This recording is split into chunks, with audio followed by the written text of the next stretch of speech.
Hyperemesis gravidarum, actually the guideline, and this is Green Top guideline number 69, and the actual name of the guideline is like nausea, vomiting, and hyperemesis gravidarum. This guideline was published in 2016, but still the recommendations are like valid. So, and one of the most frequently tested guideline in the exam. As you know, like nausea and vomiting after pregnancy, this is one of the most common indications for admission in the hospital. This is the first Yes. or the most common indication for admission in the first trimester. And average stay of the patient is 3 to 4 days. And then we will say that what is hyperemesis gravidarum. It is very important because it can affect the quality of life of patient adversely, and it has like it can be associated with high chance of recurrence. It can cause like it can be fatal also, so potentially fatal condition. Okay, so first of all, you should know about the differences between the different conditions like that. Okay, know your definitions well. Okay, Yeah. as we know that what is the cause of this nausea and vomiting of the pregnancy, the hormones, right? Basically the HCG that is said to be responsible for it, but there can be many things which we cannot pick up right now. Important thing to remember, it's a diagnosis of exclusion. Like it's not a pet diagnosis, it's a diagnosis of exclusion. When you have excluded many other things, then we can say that this patient is having hyperemesis gravidarum.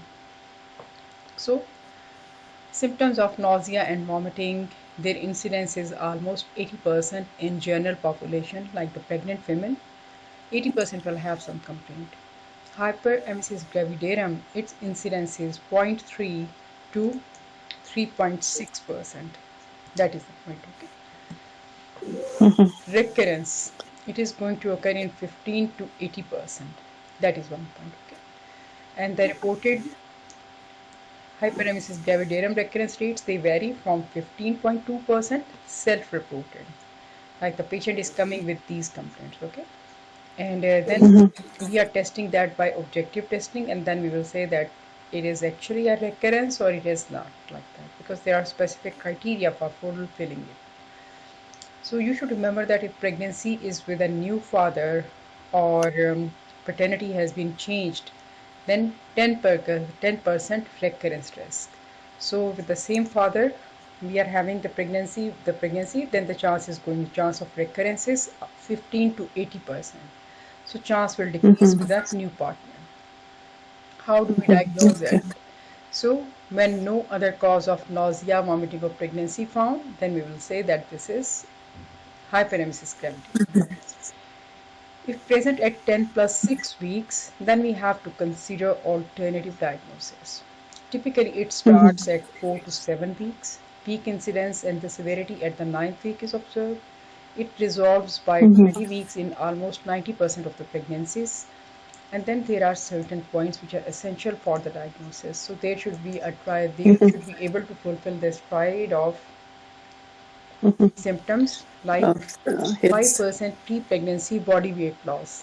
For instance, if the woman had a body weight of 60 kg pre-pregnancy and now she comes to you with severe nausea and vomiting and the weight is 57, then we will say that she has lost 5% of her body weight. Dehydration can be of different degrees, but even mild dehydration, it needs to be addressed. Then electrolytes imbalance. It is going to happen due to several reasons. First of all, when a woman is vomiting, she is losing the acidic content of the body, so the pH is changing. And then secondary to the dehydration, the renal function, it will also alter, so there can be electrolyte imbalance. And then patient can show the consequences due to electrolyte disturbance. So during pregnancy, Puke score is used. So why do we use it? We call it pregnancy unique quantification of emesis. Many other tests are available, but this one has been validated very effectively, very frequently. So that's why we are going to use this one. Because to test the same thing, we can have like plenty of the indexes. Questionnaires can be there, but the point is that which one is most common, which one is like more commonly which has been extensively validated. That is the point. Okay, so here we have this score is here. Certain areas, certain parameters are here. You're not supposed to remember all of them. You don't have to do anything. Okay, they will never ask you to calculate anyone's score, but just at a glance, that mother is having, she's at risk, and we are having this puke score 24 system. So in the last 24, you will ask her that for how long you have not been at all, like for 1 hour, 2 hours, 3 hours, for how long you were like unable to sick to sleep, you were not nauseous, how many episodes of nausea you had, like that. Okay, so it can be not at all, like the patient didn't have anything at all, or it can be like 1 to 3 hours and 1 hour or less, and then 2 to 3 hours. So here is the score. Nothing happened at all in the she didn't feel any nausea, any sickness, score is 1. Then she had like once every 1 hour or less, she had this problem in that 24 hours. She had this condition for 1 hour, the score is 2. If she had the feelings of nausea and or she was sick to her stomach, she felt like throwing up, and she had this feeling for like 2 to 3 hours, assign her a score of 3. If she had this nauseous condition for 4 to 6 hours, then we will give her a score of 4. And if it is more than this one, 4 to 6 hours, then you will assign a score 5. So as the duration of the symptoms will increase, the puke score is going to increase. Then we will ask her that in the last 24 hours she has vomited how many times, like that. Okay, and then you will have to see the score. So if she didn't throw up at all, then the score is going to be like very low. Like the score will be like, this will move in a reverse order. Okay, no throw ups, so the score was 1. If she has vomiting then 7 or 5 times, then the score is going to be 5. Vomited 5 or 6 times, score is 4. She vomited 3 or 4 times, score is 3. And she vomited once or twice, the score is 2. And no throw ups, but had the feeling but no throw ups, score is going to be 1. Then in the last 24 hours, how many times have you had this like symptoms of retching, like that, okay, or dry heat, like that, okay, and without bringing anything up, like that. So if nothing happened, score is 1. She had this dry heave or the feeling for like 1 to 2 times, the score is 2. She had this feeling 3 to 4 times, assign her a score 3. 5 to 6 times, 5, 4 and 7 times or more, then we are going to give her a score of 5. So a maximum like point scores can be like, how many scores can be there? There can be like 13 scores. Okay, so that's why we have to be very careful about it. Then you have assigned her a score. According to severity, we are going to manage her. This score is going to help us that how bad is the condition.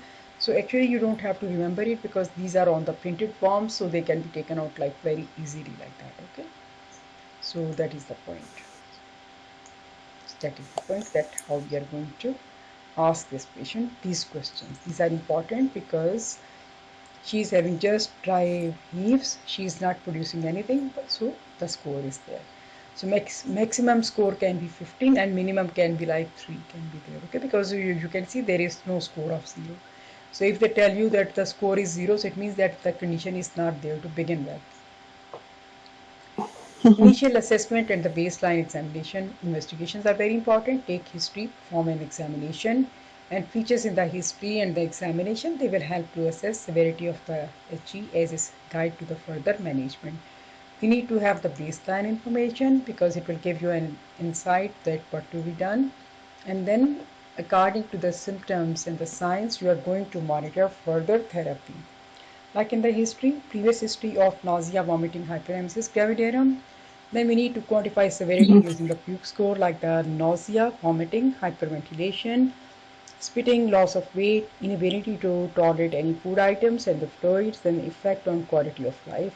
Effect on quality of life is very, very important because if the patient is unable to do anything, even with like 2 or 3 times of this vomiting, then still it is significant because it is impacting her life. History to exclude other Yeah. causes. Abdominal pain, urinary symptoms, infection, drug history, chronic Helicobacter H. pylori infection. You also need to ask certain other questions like any history of travel, then duration of symptoms, then has she been on a vacation, why that is important. Maybe some foodborne infection, right? It's Foodborne infection. yeah, Then yeah. ask her only she is suffering from these problems or other family members also have it. Okay, that is equally important because if all are having symptoms, then maybe it could be due to common source of water or common source of food like that. Okay, that is the point. Examination, first of all, environment of the patient. She is fine. What is the overall impression? Does she seem interested in the environment, or is she like isolated from her current environment because she is feeling so sick that she is not happy to see or she is not reacting to anything at all. Okay. So the vital signs: temperature, pulse, BP, oxygen saturation, respiratory rate, abdominal examination. BMI is very important, weight is very important, that how much she is losing or what exactly is happening, signs of dehydration, signs of muscle wasting. Then other examination as guided by history. So why signs of muscle wasting? Your patient is unable to eat anything. You should remember that ATP, adenosine triphosphate, that is the currency for energy. So ATP is metabolized into the body into the glucose, and glucose provides the basic fuel in the body to run the machinery like that. Okay. So if there is no glucose, then what the body is going to do? Body is going to break the muscles. Why? Because the glycogen is stored into the muscles. That's why muscle wasting can be there. Then body proteins, they can be broken down because the patient is not getting anything. And if she has fats, her fats will be metabolized like that. Okay. So she will be getting energy by beta oxidation of the fats like that. So we have to look for muscle wasting. Regarding investigations, start with the basic one. Urine dipstick, quantify ketonuria as plus 1 ketone or more. Why? Because they are going to tell you about the degree of dehydration. Then midstream urine. First we have to do the urea and the electrolytes, and then the serum electrolytes like we want to look for hypokalemia, hyperkalemia, hyponatremia. Then we have to assess the dehydration and we have to exclude any renal disease. All of these things, all of this info we are going to get on the body serum electrolytes assessment. Then full blood counts. Why? Because they are going to tell you if the patient is having infection, anemia, what is the hematocrit. It is going to tell you that how thick is her blood. Is it fine or is she anemic? So we are going to get a lot of info here. So hematocrit is very important. It can also guide your further management. Blood glucose monitoring is important. Why? Because we want to exclude diabetic ketoacidosis, especially if the patient is diabetic. Then you should remember that diabetic ketoacidosis, it can start even at lower level of the blood sugar, like not necessary that she should go to like 300 milligrams per deciliter level and only then she will become symptomatic. No, it can occur at far levels far below this one. Then carry out ultrasound scan of the abdomen and pelvis. Why? Because you need to confirm viable intrauterine pregnancy. We need to exclude multiple pregnancy because more HCG, so the symptoms are going to be multiplied.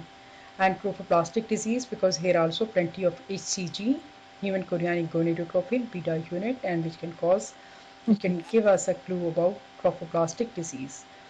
And also here we need to ask her that her conception was spontaneous or it was she conceived with some drugs, because we know that if she's having ovarian hyperstimulation syndrome, then again patient can be nauseous like that. In refractory cases, like which are not responding to any treatment, we have to look for other causes. Like we have to ask them if the patient has like previous history of admissions. Also, then we need to ask her any history of thyroid dysfunction. So any thyroid function tests were carried out or not, or we have to do them afresh. So in both hypo and hyperthyroidism, your patient can present with the same symptoms. Hyperthyroidism, it can be like constitutionally she is having some disease, organically, or it is acting as a part of trophoblastic disease. We know that in trophoblastic disease, your patient can have transient hyperthyroidism. Then the liver function test to exclude other causes of disease such as hepatitis or gallstones, and we need to monitor for the malnutrition of the patient also. Then the serum calcium and the phosphate, amylase, because if the patient has some signs and symptoms of pancreatitis, then her amylase level will be very high. So usually this is not a silent condition, and patient will have severe excruciating pain which will be radiating towards her back. Okay, and then the pancreatic enzymes, their level will be very high. Pancreatitis. Okay, but pancreatitis can occur in they can be sudden in onset also. Then arterial blood gas to exclude metabolic disturbances to monitor the severity of the disease also. Other investigations like the same, like I have told you, that we need to do all of these investigations to see that what exactly is happening. And usually we do in the thyroid function test, they can be, we need to remember this info is very important. Why it is important? Because thyroid function test, they can be abnormal in up to 2 to 2/3 of the patients with the hyperemesis gravidarum. Why? Because the beta ICG level is very high. So these are transient, but they will return to normal after some time. Okay, when the condition will improve, they will also improve like that. So in the usually they have hypothyroidism. Yeah, but the hyperemesis, in the hyperemesis, you are going to see that the TSH level, it can be suppressed or it can be elevated, can be like that. But the free T4 is going to be very high. TSH, it can be suppressed. That's why you will get a confusing picture. Why? Because your patient has biochemical thyrotoxicosis. Why it is so? Because there is plenty of beta ICG. So the alpha subunit of the TSH and the growth hormone and the similar to the beta. Yes, the alpha subunit is going to be the same in the growth hormone, in the TSH, and then also in the FSH also. So they are going to be the beta ICG. They all have the same alpha subunit, but the beta subunit is going to be different. That is the problem. Okay, so there can be like cross reactivity. So that's why we are getting biochemical thyrotoxicosis.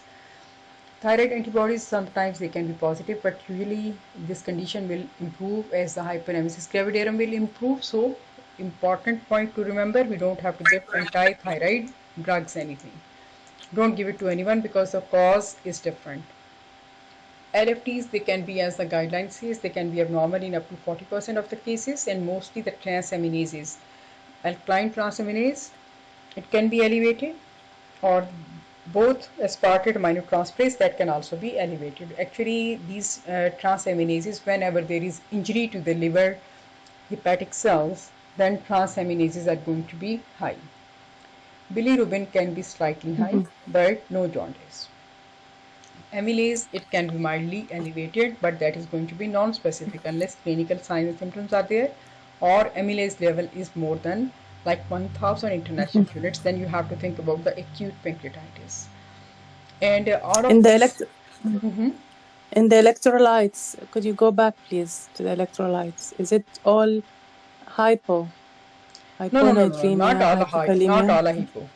Can be hyper, can be hypo. Because if you recall, hypokalemia, hyperkalemia, hyponatremia. Okay, potassium can be high, can be low, can be high, but the sodium is going to be low. That is the point. Chloride and bicarbonate we are not measuring, but the bicarbonate should also be low, and the hydrogen ions, they should be higher, because if you talk by that and the status, urea? Yeah, because the patient is having acidity. That is the point. Okay. So since we said that this is a diagnosis of exclusion, so we need to think about the differential diagnosis, that in what other conditions your patient can have this problem. Okay. Peptic ulcer, cholecystitis, which is inflammation of the gallbladder, gastroenteritis, hepatitis, pancreatitis, UTI, or pyelonephritis, metabolic and neurological, and the drug induced. The pyelonephritis, your patient can have like electrolyte imbalance can be there, or there can be like other problems, like there can be uremia, like the level of the uric acid is higher like that. Okay, so then there can be problem. So severe abdominal or the epigastric pain, that is unusual in nausea, vomiting of pregnancy, or hyperemesis gravidarum.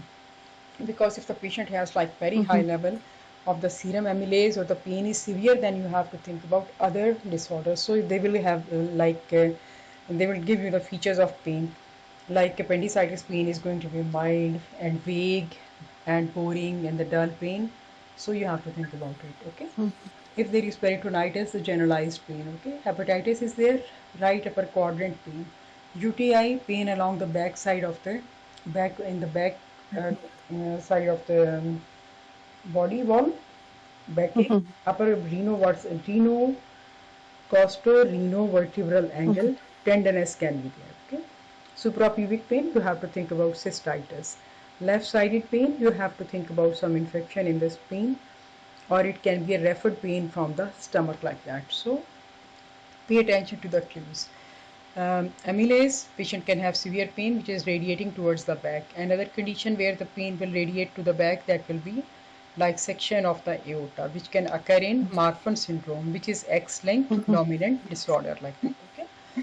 Then think about gastro.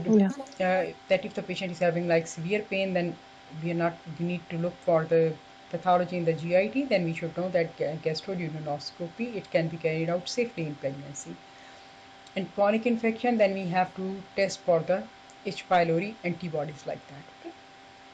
So the book and the guideline has given a beautiful algorithm. Like the initial assessment, we have to exclude all other pathologies because we said right from the start, this is a diagnosis of exclusion. Record peak score, assess for clinical complications like dehydration, electrolyte imbalance, weight loss, and offer advice and support. So the score, according to the score, we can divide them into the mild, moderate, or severe varieties of the Severe. hyperemesis gravidarum.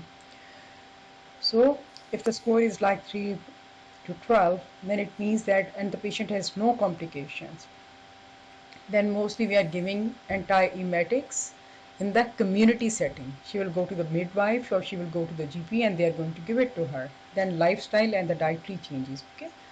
So they can take Yeah. solids, they can take fluids, whatever they are able to keep down, they can use that one. Okay, so they should take light food. Light food, they should divide their meal into different portions, and they should take food like every 3 hours. They can take the ginger tabs like that. We will go to the management part. If the score is 13 or above and no complications, pay attention to the words, no complications and not refractory to antiemetics, then give her ambulatory daycare and management until no ketonuria. No ketonuria means that we have just fixed the problem of dehydration. Okay. And what will we do in the ambulatory daycare? First, we will give IV hydration, normal saline, that is the best solution. And if there is like potassium should be given if there is potassium deficit. Okay. So if there Yeah. is no contraindication if the patient has history of heart disease, especially the arrhythmias, okay, then you have to give this potassium very carefully. That is the point. Okay. So that is one thing. Then antiemetics, and then we can give thiamine also. Thiamine, that it is like off and on and off thin. Sometimes the recommendation that we should give, but the thiamine, this is vitamin B1. Okay, why we give it? We give Yeah. it for B1. neuroprotection here. So if the score was more than 13, severe, any puke score, here the scores, we are minding just two scores, 3 to 12 and then 13. Here any puke score with complications but there is complication, right? Or unsuccessful ambulatory daycare management, then inpatient management is warranted. In the inpatient management, we are going to follow the same thing, like we are going to admit the patient, we are going to give her the IV fluid, but now she is inpatient, so we have to give thromboprophylaxis. Two reasons: she's going to stay in the bed, so in the hypercoagulable state, she's just resting, so the blood flow is already slow, like stasis. Venous stasis is there, and then she's not ambulating. Okay, so she's increasing her chance of forming blood clot in a hypercoagulable environment. Why? Because there is plenty of estrogen into the system. So we need to give her thromboprophylaxis for the duration of admission. Then multidisciplinary team approach, and then we can consider steroids. Steroids, we will later read about that. That's why we want to give steroids, because the patient has resistant to everything, so we Failure will of the. have to give that. Okay. Yeah. So any question? Anything? No, it's okay. Yeah. Okay, that's good. So how the woman should be managed? So what is the purpose of therapy? So we need to control her vomiting, right? And then we need to control her dehydration, and then if there is any electrolyte imbalance, and then we need to fix that, and we need to give her thiamine. Why we need to give thiamine? For the neuroprotection. So like essentially the same things.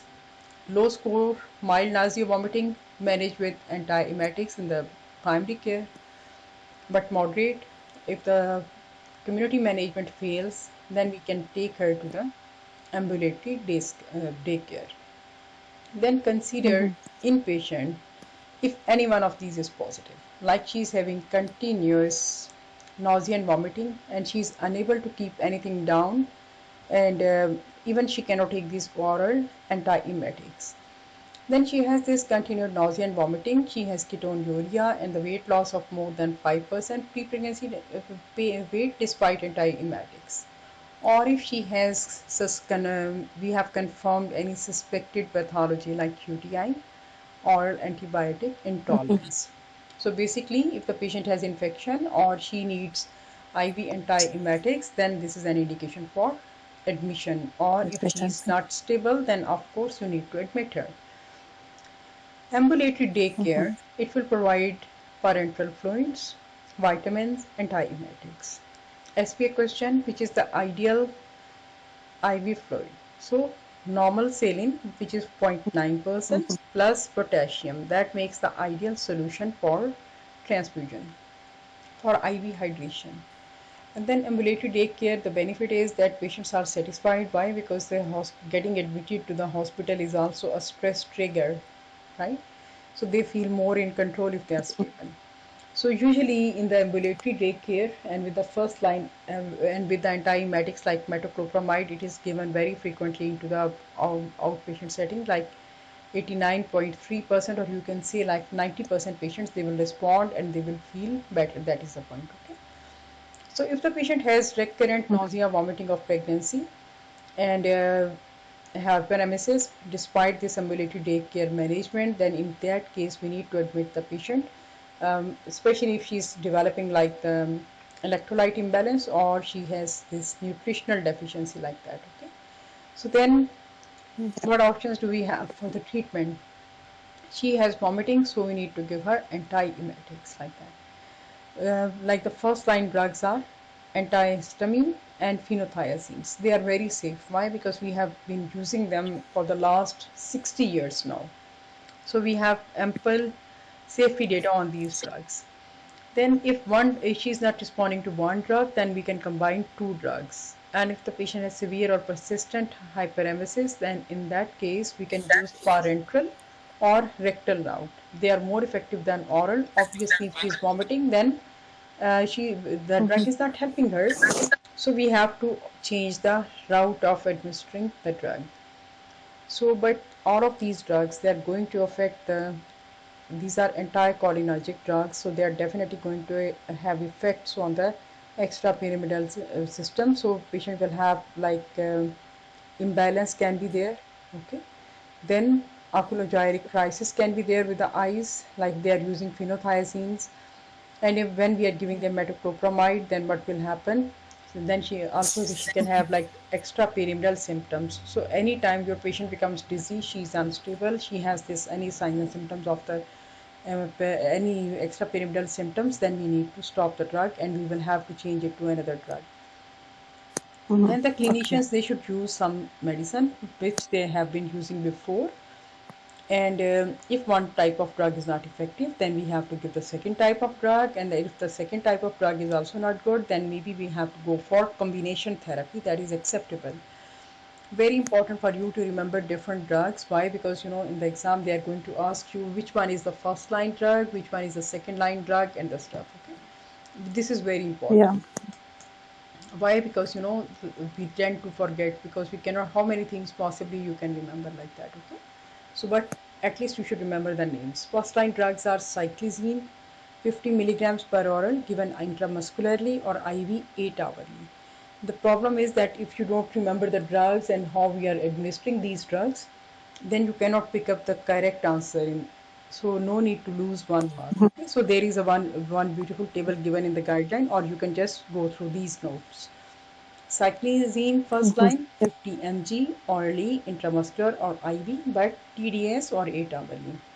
Prochlorperazine like 5 to 10 milligrams. It has to be given 6 to 8 hourly orally, and uh, it can be given like rectally, but the dose will change. Rectally 25, and if you are giving like intramuscular or IV, then 12.5. Okay.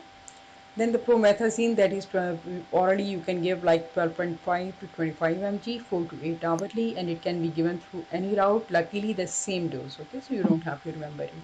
Yeah. Chlorpromazine 10 to 25 milligram, 4 to 6 hourly, orally, IV or intramuscularly, or we can give like 50 to 100 mg, 6 to 8 hourly, and like per PR daily, like that. Okay. Then the second line drugs. Metoclopramide, you should remember that metoclopramide is not a first line drug, it's a second line drug. The And but second line. sometimes the doctor they like to give it as the first drug because they are more familiar with this drug. That is the point. Okay. So the first line drugs: cyclizine, prochlorperazine, promethazine, and chlorpromazine. These four are the first line drugs. That is the point. Second line drugs: metoclopramide, metoclopramide 5 to 10 mg, 8 hourly through any route, but maximum we can offer 5 days of therapy. Why? Because your patient can have The other side effects. Yeah. extrapyramidal side effects can be there. So domperidone, it can be given like 10 milligrams 8 hourly, and then it can be given PR also, but the dose will have to be increased. Then ondansetron. This is like 5-hydroxytryptamine receptor blocker. So it has to be given 4 to 8 milligrams, 6 to 8 hourly, orally 8 milligram over 15 minutes, and it has to be given IV BID if the patient is not tolerating. Then the third line. Then another important thing I wanted to remind you, this ondansetron. Patients will say this is a third line drug. The doctors say no, this is second line. Remember metro, domperidone, and the ondansetron. So MOD you can remember like this: MOD, the mode of delivery, or Mm-hmm. mode of Mm-hmm. MOD. Remember like this: mod makes the second line drug, and in the first Okay. you can see 2C and 2P, cyclizine and the Mm-hmm. chlorpromazine, and then the 2Ps are going to be prochlorpromazine and promethazine. And the common name is phenergan, like that. Okay, so 2Cs and Yeah. 2Ps in the Mm-hmm. first line, then the MOD in the second line, and then the third line drugs are going to be corticosteroids. Hydrocortisone 100 milligram twice daily IV, and once clinical improvement occurs, then you will shift to prednisolone. Prednisolone, for whenever your patient is in crisis, start with hydrocortisone. Okay, patient is in the crisis, she has vomiting because of this hyperemesis, or like she is getting palliative care for the cancer. Start with hydrocortisone 10 be given. Okay, we will start with hydrocortisone because the crisis is there, and once your patient gets a bit stable, then you can give them prednisolone. So you need to give the prednisolone. You can give the 40 to 40, 50 mg daily orally, and the dose can be gradually tapered off, because if we will just stop the drug, then we are going to have other symptoms, like there can be exaggerated response from the adrenals, like that. Okay? And then we will continue to taper it off till that time. First we will decrease from 100 mg 40 to 50 mg to 25 mg, and then further when that is tolerated, then to 12 mg, and then to 6 mg, and then ideally we will be giving zero, like that. Now the individual drugs. Metoclopramide, so safe and effective, but significant side effects. That's why it is offered as a second line drug. This is not a first line drug. Give only for short time. Okay, don't give Gotcha. it for extensive period of times. 30 milligram can be given per body weight, or like zero point 0.5 milligram per kg in 24 hours, and it can be given IV also, and you have to give it very slow when we are giving IV. If you are giving it very fast, you will be surprised to see that your patient will develop some syndrome. immediately she can develop, like she will have like this writhing snake-like movements of the tongue, hyperpyrexia, temperature will go very high, and she will have severe acute dystonia. All of these, these are the signified extrapyramidal effects. Why she will be sticking her tongue out? Because the tongue movement is controlled in the brainstem. So what will happen? She will just have this smacking, okay, twitching at the muscles, and then she will be sticking out her tongue. She will have sudden pain into the legs or the other muscles. Why? Because of very high resting tone in the muscles, and she can have like these high temperatures. So that's why it has to be diluted, and then it has to be given over 3 minutes at least, like that. Maximum duration of therapy is 5 days. Ondansetron, sometimes they like to ask you that what type of drug is that one. Okay, so this is 5-hydroxytryptamine receptor blocker, 5-HT receptor blocker. So this one, if your patient is like having resistant vomiting, nausea and vomiting also, even then it is good. So offer only those who do not respond to the first and the second, most of the second line drugs, like that. So it should be other But second line drugs. it is the second line, Yeah, yeah? that's why Understood. I did other second line drugs. Okay, and preferably it should be given after first trimester. But here the catch is that mostly the patient is going to have this condition from 4th to 7th week of pregnancy. That is the point. Okay, so that's why we have to be careful like that. But the results are good, so it can be administered, and there is enough safety data. So this combination is better than this ondansetron is better than giving them doxylamine, which was like antihistamine, and the pyridoxine, is the vitamin B6. Previously, we had no other options. We used to give doxylamine, but now we don't use that anymore. In the Irish system, they are using, but not in the British system like that. So, what else we should give her now? So, why we give this ondansetron? Because the efficacy is better than the metoclopramide. So it is safer and non-teratogenic or adverse effect side effect of the drugs.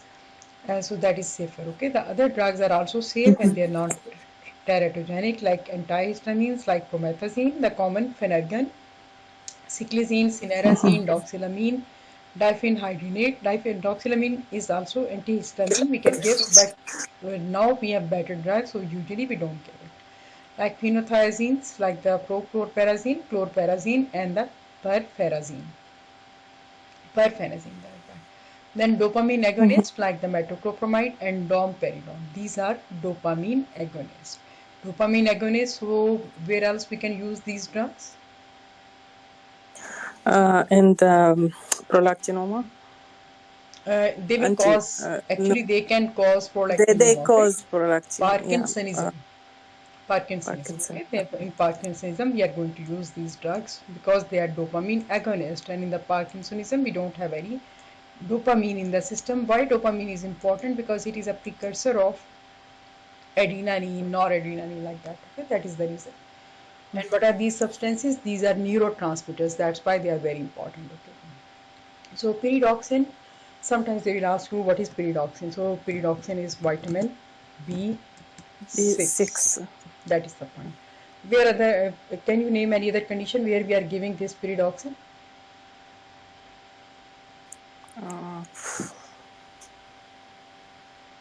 Okay. When you are giving isoniazid, INH to the patients, like who have we are giving for the prophylaxis or treatment of the tuberculosis. Okay.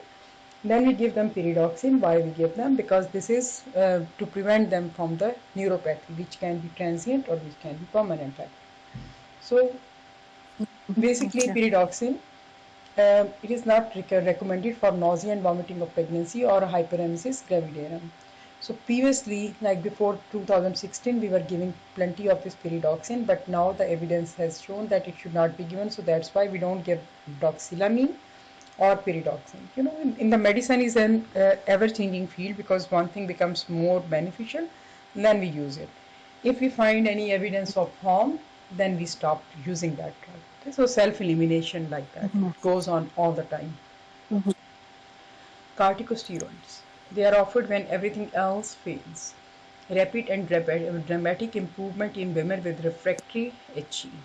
Really, we have to start with 300 milligram hydrocortisone IV. This is better than IV metoclopramide in reducing vomiting and recurrence.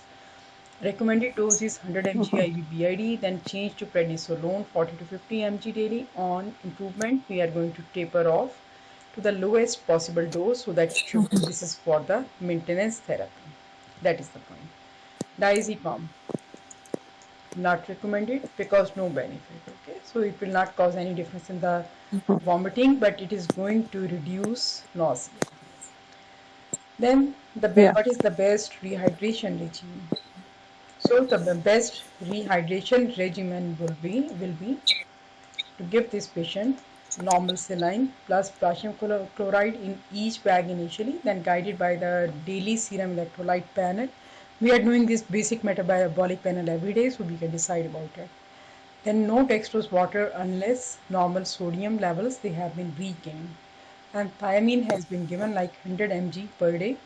It is given parenteral. This thiamine is given parenteral to reduce the risk of Wernicke's and capillopathy like that. Okay. Then metoclopramide. Metoclopramide is safe and effective, but extrapyramidal effects are tremendous, so that's why we use it as the second line drug. It is given for short time. We have read about this, that 5 days and all kinds of things. So this is just a session. So we'll go to the next one. So the complementary therapies, the ginger tabs, they are available everywhere, and or they can use this LA ginger. That is a fluid, right? So in the post-op patients also, we are giving them ginger LA like that. Okay? So they can be used in mild to moderate nausea, vomiting of the pregnancy. Multiple studies have shown that it is effective, and no studies for the ginger use in the hyperemesis gravidarum, but we are implementing the results of one study in one condition into another one. That is the point. Okay. So it is not associated with the risk of any congenital major malformations because ginger is used in the diet also, in the food also, so that is fine. Then what else can be there? Potential maternal side effects of the ginger are it has anticoagulant effect, it can irritate stomach, so there can be acidity, and it can have like potential interaction, important to remember, potential interaction with beta blockers and benzodiazepines. Then there can be acustimulation like acupuncture and like acupressure. So they are basically applied to a point, and this point you should remember that sometimes I have seen like in a couple of questions that where they are putting this wristbands. The wristbands, they can be used. They are used on both hands, and they are applied like 2.5 centimeter, 2.5 fingers breadth up from the wrist crease. They say that this is pericardium placed like that. Okay. So what they will do, they will place it towards the inside of the forearm and between the palmaris longus muscle and the flexor carpi radialis tendon. Here should be the point. Okay. And many patients I have seen, they in the real life also, they say that they feel much better. So as long as in the medicine, if one intervention is not harmful, we can always offer this one to the patient like that. Hypnosis, it is not recommended, but if the patient wants to have it, then you will call somebody to do that, but this is not recommended. But if the patient feels better, then you can do that in a good way like that. That is one point. So we said that if there is deficiency of vitamin B12, B1, then the patient can develop Wernicke's and capillopathy, which means it has a classical presentation, like patient will have blurred vision, unsteadiness, confusion. There can be excessive drowsiness and problem with the memory, like they can't recall the things. Mostly this is antegrade. Okay, the recent things they will forget. On examination, they will have a fixed gaze or nystagmus. Why? Because cycloplegia is there, ophthalmoplegia is there, hyporeflexia or areflexia, and the gait will be unstable. Why? Because extrapyramidal side effects. And if you will ask them finger nose test, like what are we doing in the finger nose test? We are just holding finger in front of the patient. We will ask her to touch her finger with our finger, and then touch to the tip of her nose like that. So she can fail this test. Okay, so that is finger nose test. So all of going to tell you that her coordination, everything has been affected because of the extrapyramidal side effects. So what will happen in this vernix on a background of hyperemesis? It will be slow in onset. Potentially it can be fatal, but it is a reversible medical emergency, so we have to be careful. Complete remission will occur in like 29%, and but if this condition is like severe, then the pregnancy loss rate can be 48%. That is one point. Here, even if we include the intrauterine fetal deaths and the termination of the pregnancy like that. So since this condition is like the patient is like severely dehydrated, so there can be higher chance of VTE. So we need to give the VTE prophylaxis in the form of Clexane, and so we are going to give low molecular weight heparin, and then we have to continue for at least in the first semester, or we should know that the risk odds ratio for the VTE with hyperemesis gravidarum, it is 2.5. Venous thromboembolism like that. That is going to be 2.5, and the adjusted odds ratio is going to be 4.4. Odds ratio, they tell us that what is the probability that patient is going to develop this condition. So these both numbers are high. So if in the previous or the current nausea vomiting of the pregnancy or Is this related to the Wernicke's yeah. No, this is encephalopathy separate. This is or separate. This is separate related to the hyperemesis pregnancy? gravidarum. Okay. Then you should Okay. remember that if the patient was having like nausea and vomiting of pregnancy, or she has developed in this pregnancy, or history in previous pregnancy, then we will tell her that she should not be taking like the iron preparations orally or the IV. Why? Because they will lead to further problems. Okay. So what will happen? In the first trimester, the WHO says that the parenteral preparations are also contraindicated. Why? Because they are highly irritating to the stomach like that. Okay, so the patient is already having nausea and vomiting of pregnancy.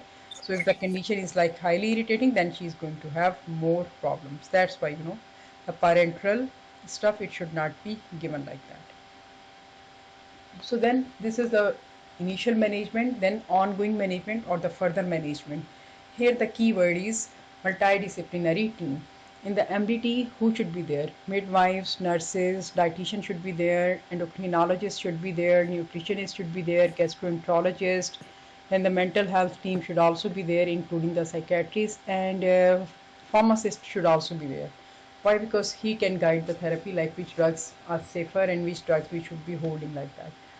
So mental health team, it is why it is important. It can address the issues of quality of life, and then what else? Ability to cope with the pregnancy, because this hyperemesis can be like very severe, and the patients, they will request termination of pregnancy also. That's not very uncommon. Then the parenteral nutrition and the feto-maternal risk. So we need to give them parenteral nutrition where all other things have failed, because every intervention, it has side effects. So when do we need to start? There is no fixed criteria, because it depends upon the biochemical findings on the metabolic panel of the patient, and also on the clinical condition of the patient. So, and this parenteral nutrition, it is done as the last resort. Why? Because it is not something which is easy, so that's why it is offered as the last resort. So for parenteral feeding, we can we can give them different options. Like we can give them nasogastric tube can be there, nasojejunal tubes can be there, or percutaneous endoscopic gastrostomy or jejunostomy feeding in the extreme cases. Then we can also insert peripherally inserted central line, which is also called the PICC line. And this is for parenteral tubing, because it is better tolerated than the enteral feeding. But there is high risk of infection and vascular perforation. These are the risks of these interventions. Intragastric feeding, it can be like for short term, but it is going to increase the risk of nausea and vomiting. Then the people have suggested like other tubes like the nasojejunal tube. Jejunum, is the second part of the small intestine. This is okay for short time, but it will also like the problem is that there can be it can be this when we are putting this nasojejunal tube, there are two purposes. It is for continuous infusion or for the feeding like that. So great improvement will are observed as evidence in the study for 48 hours, but these are like extreme measures like that. Okay. So percutaneous endoscopic gastrojejunostomy feeding, it is done under GA in the second trimester. This is effective, safe, and well tolerated. So then you have to be careful about it. So these are parenteral nutrition, total parenteral nutrition. We said that this is done in the extreme cases where everything else is failing, then we need to offer them this one. So it is used, TPN is used in the, this is an interventional process. Patient will be exposed to like several things, so that's why it should be done by the expert, and this is the extreme measure in the refractory cases. And why it is so? Because it is, it is expensive procedure, inconvenient, and it is associated with serious complications like thrombosis, infection, and metabolic disturbances. And it is also associated with reduced perinatal mortality. So it is inserted by experts, and strict protocol they have to be followed like that. So then the question is that when you should consider, you have done everything, but the patient is not improving. So now you will consider termination of pregnancy. So now the point is that when will you consider termination of pregnancy? So when all therapeutic measures they were tried and then patient didn't improve, so this is the time to offer termination of a wanted pregnancy. Usually we are doing TOP if the patient doesn't want that pregnancy, but now since the mother's risk is life is endangered, so we are going to do this termination of pregnancy. So, and then you have to consider all treatment options before going to this last step, which is termination of pregnancy. Psychiatrist should review the patient, and his opinion should be seen that this patient can be helped, or we have to go for the termination of pregnancy. So multidisciplinary team, they have to make decision, and then they have to write the reason, because whenever you are doing talk, you have to give the reason. So the reason will be Yeah. this is a failure of Therapy therapy, failure. nothing else, because it's very important to categorize. So this patient will have therapy failure like that. So we have to tell the patient, we have to counsel her extensively, because the the depression rate can be very high. Why? Because the patient will consider herself that she has failed. She will consider herself a failure, that she couldn't do something, which the many other women around the globe, they are doing it nicely like that. So, why do we carry out the termination of pregnancy? Majority, like 66%, they will say that they are unable to care for themselves and they are unable to care for their families like that. Then 51%, they fear that since we have severe vomiting, so the baby is going to die. And 22%, they will say that the baby can be abnormal because we are not getting any nutrition and our condition is normal, so the baby can have some problem. So when are we going to discharge her? You have to, first of all, you are going to reclassify this pregnancy. So initially it was low risk, but now with hyperemesis gravidarum, it has become a high risk pregnancy. So she should receive like consultant led care, and then we have to see that what else she can have. So we have to make individualized management plan, include the patient in the decision making, and then if the nausea vomiting pregnancy and the hyperemesis it is continued in the late second or the third trimester, then we will not call it hyperemesis, but still you will have to carry out serial growth scans 4 weekly from 28 weeks to 36 weeks. So basically at 28 weeks, 32 weeks, and then 36 weeks, you are carrying out serial scans. Put her in touch with the other sport groups and give her follow-up assignments. and give her psychological and the social support like that. So what complications they can have? Divide the complications into maternal complications and the fetal complications. Whenever you are talking about some condition in the pregnant woman, you have to consider both the maternal and the maternal effects, and then the effects on the baby like that. Okay, so we will tell her that if she's gaining, like she has hyperemesis and she is having like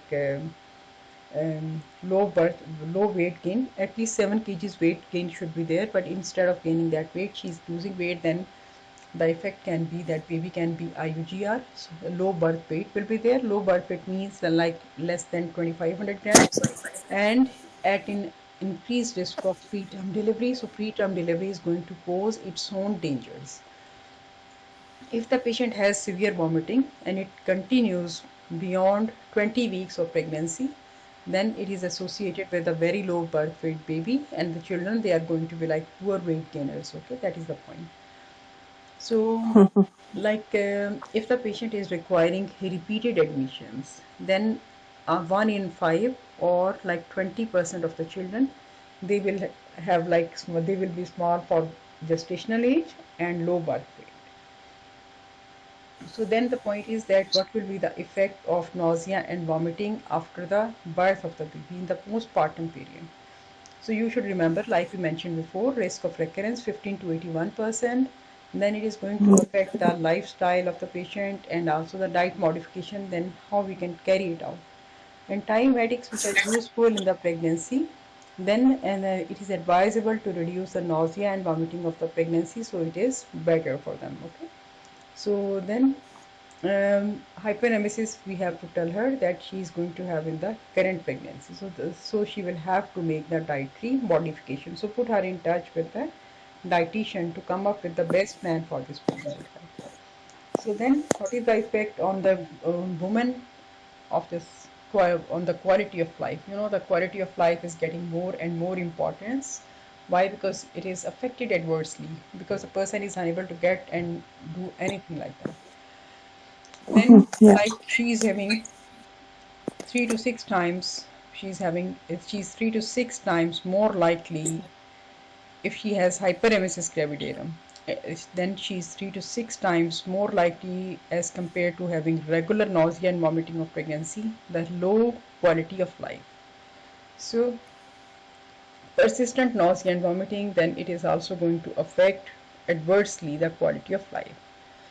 Then significantly higher somatization, like she's having this psychological stress but expressing that as the bodily conditions, depression, anxiety, and the psychological distress, it will be associated with hyperemesis gravidarum. So even when this hyperemesis is resolved, even still she will have all of these effects. Why? Because the condition can be very stressful. So she can have like low mood, low aspiration, sleep disturbance, all signs and symptoms of depression and anxiety can be there. Then symptoms of major depression associated with moderate to severe nausea and vomiting of pregnancy, but prior history of depression, that is not a determinant. So the previous history of mental depression, we don't have to consider that. That will not contribute to the severity of the new onset depression. Okay. Then the more depression and Yeah. anxiety, if they feel that they were telling to the healthcare provider and they didn't show any empathy. So very important to talk to these patients in a very respectful manner, so that they will not feel that we are just looking them, failing them or looking them down upon. So that is the point. Okay, so pay attention, listen and listen, that is the key word. Okay, so if they have support from at least 3 other persons in their life, like the family, the nurse practitioner, GP, doctor, consultant, but at least 3% should be supporting her, so then she is going to exhibit good signs and symptoms like that. So that is all we need to know about the hyperemesis gravidarum. And just remember, it is a bit different from the regular nausea and vomiting of pregnancy. Okay, that is going to nausea and vomiting of pregnancy, we will say that is mild, But if the condition is severe and more importantly it is associated with 5% of the pre-pregnancy body weight loss, then we will say that this is hyperemesis gravidarum. So there is a Yeah, well, specific criteria. Try to remember that and read this guideline very carefully because you are going to get the single best answers as well as EMQs from here.